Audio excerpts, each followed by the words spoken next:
Presentata questa mattina nella sede elettorale di via Carducci 15 a Udine la discesa in campo ufficiale di Vincenzo Martinez, candidato sindaco del Partito Democratico e di un gruppo civico. Dopo la stagione dei professori a Palazzo Daronco, il PD cambia marcia, se vincente, è quella della politica. Beh sì, certo, in qualche modo sì, la mia ambizione è quella di tenere vicino da una parte la migliore qualità dei partiti progressisti della nostra città e dall'altra la freschezza e la pragmaticità degli udinesi che si auto-organizzano e vedono in me la persona giusta per far sindaco.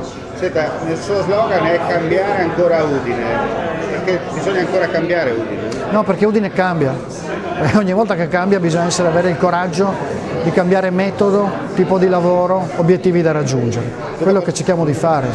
Cambiare ancora Udine, forse perché il cambiamento non c'è stato? Diciamo che nelle ultime stagioni i cittadini udinesi hanno chiesto certamente persone di qualità, oneste, bravi amministratori, persone di prestigio che sapessero difendere il prestigio della nostra città, ma oggi con grande forza si chiede anche che il sindaco stia alla pari con i cittadini, che dialoghi allo stesso livello, che abbia la capacità di stare con loro. E questa è una cosa che a me piace fare e non vedo l'ora di fare. Nel caso di successo finale ci sarà una netta e chiara differenza rispetto al recente passato? No, le cose che di prima andavano in un modo, adesso devono andare in un altro modo necessariamente. Udine, tornare al centro della vita pubblica regionale, onde evitare di non rimanere la stampella di Trieste? Sì, uno dei punti essenziali è che Udine è una città-territorio che deve essere motore di economia, motore di sapienza, di intelligenza e di cultura.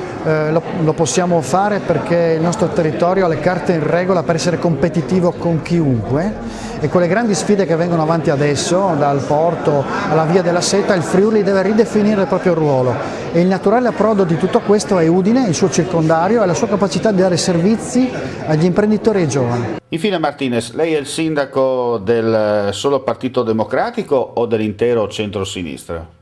Io sono il candidato del Partito Democratico e di questi gruppi civici che formeranno delle liste a mio favore, una nuova alleanza paritaria tra politica e civismo. Naturalmente questo è un punto di partenza e spero che l'alleanza diventi molto più ampia.